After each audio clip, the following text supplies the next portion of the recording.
Good morning students. तो आज हम लोग class 8 chapter second micro organism आगे का कंटिन्यू करेंगे। इससे पहले हम लोगों ने चैप्टर स्टार्ट कर लिया था, इंट्रो भी हो गया था और काफ़ी चीज़ें हम लोगों ने उसमें से डिस्कस करी थी। और आज हम लोग कंटिन्यू उसी के आगे और भी चीज़ें डिस्कस करेंगे। तो चैप्टर सेकंड था माइक्रो ऑर्गेनिज्म, फ्रेंड एंड फो। तो आई थिंक बेटा हम लोगों ने बात कर ली थी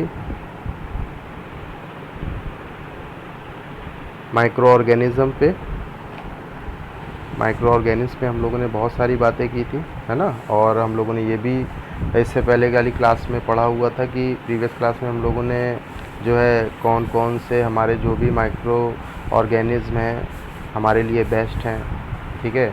और जो है कौन कौन से माइक्रो ऑर्गेनिज्म का यूज़ हम लोग किस में करते हैं, उनके हम लोगों ने शेप वगैरह भी पढ़े थे, ठीक है ना। तो बहुत सारी चीज़ें हम लोगों ने उसमें डिस्कस करी थी। हमें उनसे और कौन कौन से प्रोडक्ट फॉर्म्ड होते हैं, ये सारी चीज़ें हम लोग जो है डिस्कस कर रहे थे, ठीक है। तो आई थिंक फर्मेंटेशन पे हम लोगों ने लास्ट ख़त्म किया था अपना लेक्चर।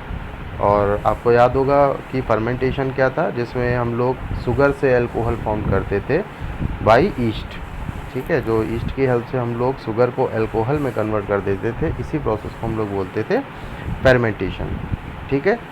और ये जो फर्मेंटेशन था बेटा, इसको लुइस पास्चर हमारे जो साइंटिस्ट थे उन्होंने इसको डिस्कवर किया था इन 1857 में। तो ये आप जो है नोट डाउन कर लीजिएगा, ठीक है। इस बहुत मतलब ये आपको पता होना चाहिए, ठीक है। इसके अलावा आपके जो वायरस हैं, वायरस को किसने डिस्कवर किया था, तो उनका नाम है इवानोवस्की, ठीक है।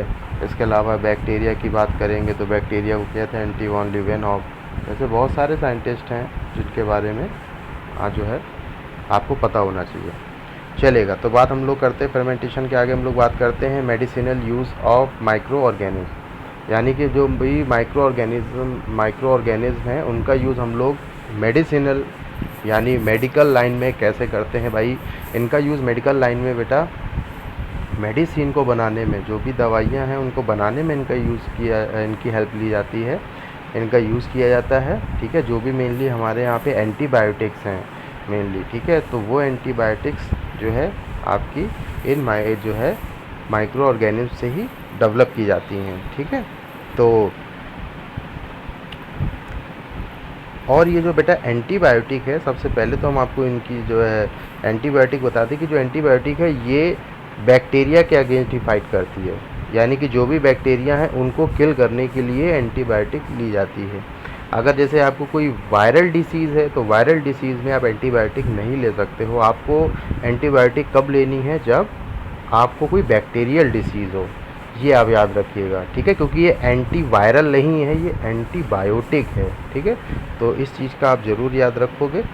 तो और मेन चीज़ इसमें, क्योंकि मैंने इससे पहले वाली क्लास में आपको बताया था कि कुछ लोग ऐसे ही मेडिकल स्टोर में गए और वो एंटीबायोटिक लेके उन्होंने खा ली। एंटीबायोटिक बेटा जो है ऐसी मेडिसिन होती है जिसको बिना डॉक्टर के परमिशन के प्रिस्क्राइब के आपको नहीं खानी चाहिए।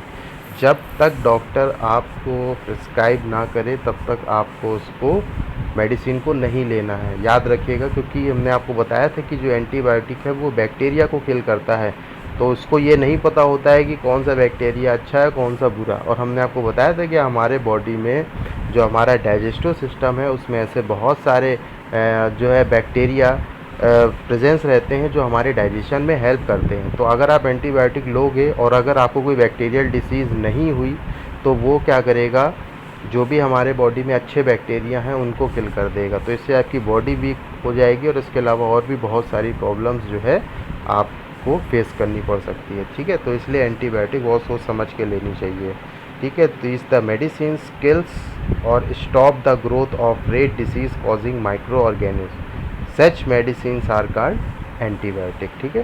तो ये एंटीबायोटिक क्या करती है, अगर हमें कोई बैक्टीरियल डिसीज़ होती है तो जब हम इस एंटीबायोटिक को जो है हमारे बॉडी में जब ये इंटर करती है तो जो भी हमारे बॉडी में बैक्टीरिया वगैरह होते हैं वो किल हो जाते हैं, उनकी जो ग्रोथ होती है वो भी ख़त्म हो जाती है और हम पूरी तरह से सही हो जाते हैं, ठीक है।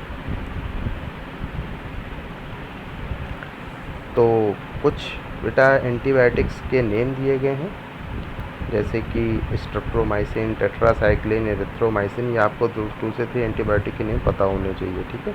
तो ये मेडिसिन आप ज़रूर याद रखिएगा, क्वेश्चन में पूछा जा सकता है, ठीक है। और इसके अलावा बेटा तो कमर्शियल यूज़ में तो हम लोग ने पढ़ ही लिया था कि अल्कोहल वगैरह फाउंड करने में इनकी हेल्प ली जाती है। आज हम लोगों ने पढ़ा मेडिसिन में, ठीक है। बेटा याद रखिएगा अलेक्जेंडर फ्लेमिंग, ठीक है, इन्होंने was working on a culture of disease causing bacteria.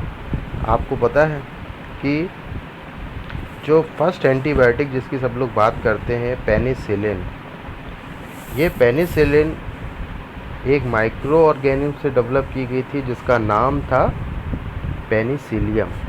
ये जो पेनिसिलियम था ये एक फंगस था। देखो बेटा मैंने आपको वैरायटियाँ 4 बताई थी कि बैक्टीरिया, एल्गी, फंगस, प्रोटोजोअन, ये चारों वैरायटी हैं जो आपकी किसकी, माइक्रो ऑर्गेनिज्म की। तो इन चारों में से एक वैरायटी जिसका बोला मैंने फंगस, यही फंगस था आपका पेनिसिलियम, और इसी पेनिसिलियम से पेनिसिलिन एंटीबायोटिक बनाई गई थी।